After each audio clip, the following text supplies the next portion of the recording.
Hello dear students, welcome you again to the class. This is the third video for the first class, introductory class.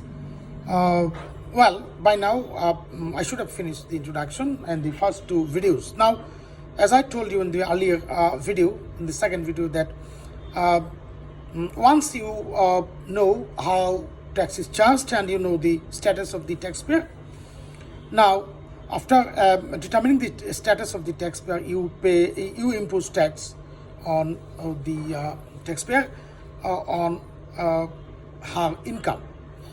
So the first thing is that if you want to impose tax on the taxpayer, then you have to know that the taxpayer has income. It means that the taxpayer should have some sort of income from some definite sources.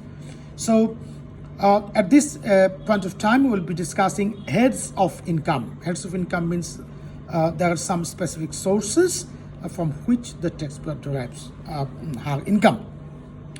So heads of income are described in section 20 of the Income Tax Ordinance, section 20 of the Income Tax Ordinance 1984. So please go to section 20 and read that. So you'll find it also in the PowerPoint presentation. As per section 20, there are 7 heads of income. So there are 7 heads of income that a taxpayer might have income from any one or all or some of those sources of heads of income. So for example, number 1, income from salaries. Or if you are a salaried person, if you do a job, you get your income, that is called income from salary. Number 2, income from interest on security. If you have some security like saving certificates or other documents, then you derive income from interest on securities. The third one is income from house property. House property income means that whenever you have a house property and you let it for rent, then you are getting rent, and that rent is known as your income from house property, and you pay tax on that. So that's number 3. Number 4 is agricultural income. So if you have some agricultural land and you cultivate those agricultural land and you derive some income, then you pay tax on those agricultural income. Number 5 is income from business or profession. So if you do some business, you invest money, you do business, you want some money, that is your income from business, you pay tax on that.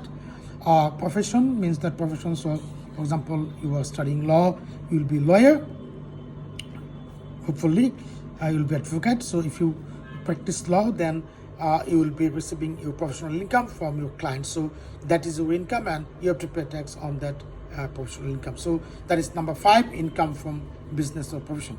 Now number 6 comes from income from capital gains.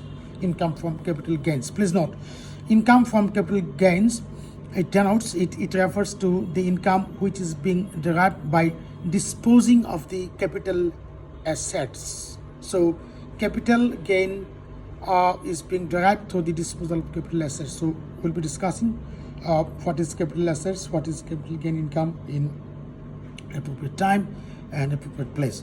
That is number 6, and number 7 is income from other sources. So income from other sources means income from other source which you cannot fit in those 6 heads of income, then you conveniently categorize that sort of income as income from other source. For example, I have a bank account in which my salary income is being deposited in a savings account. So since this is savings accounts, at the end of the year, I receive some interest from the bank. Now, that interest is also my income. But what sort of income is this? Is this salary? No. Is this agriculture? No. Is this capital gain? No. So law says that since you cannot categorize this income, or you cannot fit it into the above 6 heads of income, so you just put it into the income from other sources. So for example, another example is that agricultural income. So agricultural income comes from the cultivation of agricultural land. For example, if you just cultivate your land, and if you grow paddy, if you grow sugar cane, and if you grow some other crops, then you sell those and you get agricultural income. But sometimes that you have got agricultural land but you don't cultivate it, it remains uncultivated and grasses are grown naturally on that, and you sell those grasses and you derive some income. Now, what sort of income is this? Is this agricultural income? Yes, someone will say that yes, definitely, because this income is being derived from the agricultural land. But unfortunately not, because for agriculture you need some process. Mind it, remember it. It might be a question for your exam, for your class test. So agriculture needs some process. Process means cultivating the land. You know how to cultivate. There are a lot of processes that while you cultivate land, you have to follow those processes. But when you derive income from selling of the grasses, you don't follow any processes. It goes naturally. And you sell those grasses and you're getting the income. So this income from selling of grasses from the agricultural land is not agricultural income, but this will be considered as income from other sources. These are basically deemed income, another term. These are basically called deemed income.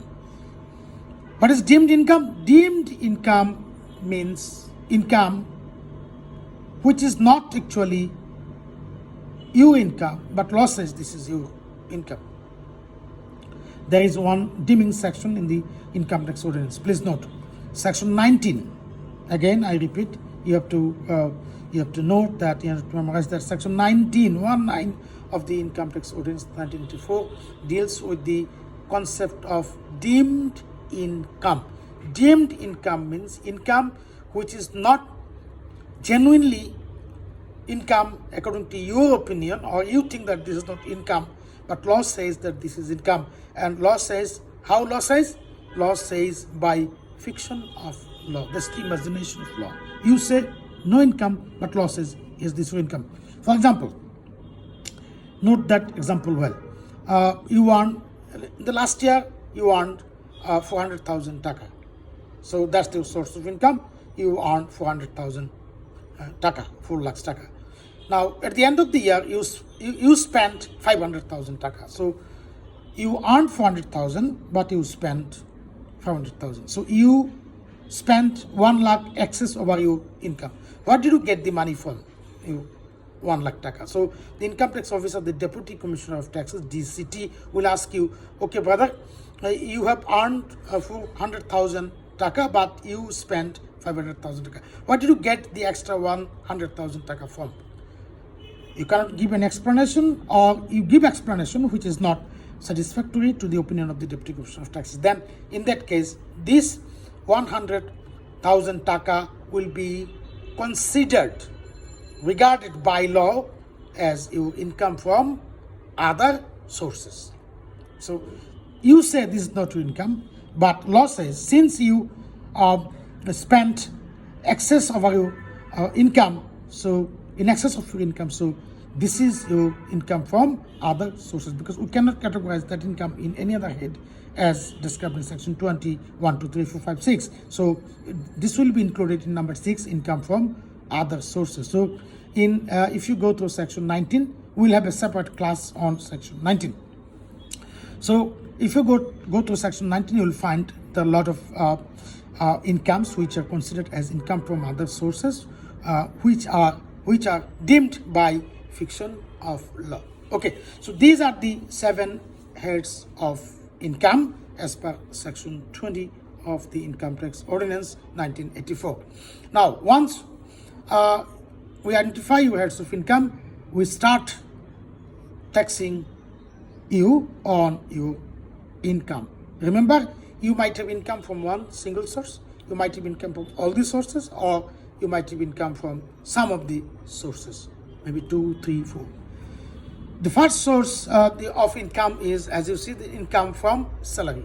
The first source of income is income from salary. So we start now seriously imposing tax on you, identifying your heads of income, and how do we tax your income you deriving from various heads of income.